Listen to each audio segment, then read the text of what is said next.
మనకి government election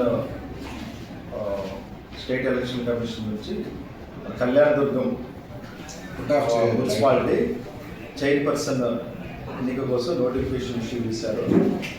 దీని సందర్భంగా ఈరోజు కమిషనర్ గారు, డిఎస్పీ గారు, సిఐ గారు ఒకసారి ఏర్పాట్ల విషయమై ఈరోజు మున్సిపల్ ఆఫీస్లో రావడం జరిగింది.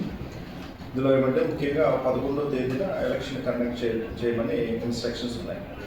సో 11వ తేదీన మున్సిపల్ ఆఫీసు కళ్యాణదుర్గంలో పైన ఉన్నటువంటి రూమ్లో ఎలక్షన్ ప్రారంభిస్తాము. 11 ఉన్నటువంటి సభ్యులు ఎవరైతే ఆర్గనైజ్ ఉన్నారో వారు 11 కల్లా మీటింగ్ ప్రొసీజర్ అనేటువంటిది స్టార్ట్ అవుతుంది చైర్పర్సన్ ఎన్నిక కోసం.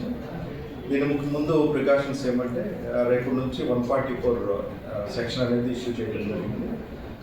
తర్వాత ఒక 200 మీటర్స్ వరకు మనము దాన్ని సెక్యూరిటీ జోన్గా ఏర్పాటు చేశాము. తర్వాత ఎటువంటి అన్వాంటెడ్ ఇష్యూస్ లేకుండా డిఎస్పీ గారు, సిఐ గారు ఏర్పాట్లు కూడా చేయడం జరిగింది. ఎంతవరకు రావాలి, ఎవరెవరు రావాలి, ఓన్లీ మెంబర్స్ మాత్రమే రావాల్సి ఉంటుంది. ఎవరైతే ఓటు హక్కు కలిగి ఉంటారో వారు మాత్రమే రావాల్సి ఉంటుంది. ఎటువంటి సెల్ ఫోన్స్ కానీ ఉండదు.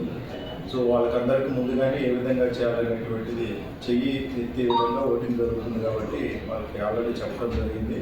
సో అందరూ కూడా దీనికి సంబంధించి కోఆపరేట్ చేయాలని, ఎటువంటి ఇన్సిడెంట్స్ లేకుండా ఈ ఎలక్షన్ అనేది కండక్ట్ చేయడం జరుగుతుంది, ప్రకారమే జరుగుతుంది. కాబట్టి అందరూ కూడా దీనికి పబ్లిక్ కూడా అందరూ సహకరించాలని రిక్వెస్ట్ చేస్తున్నాను. Thank you.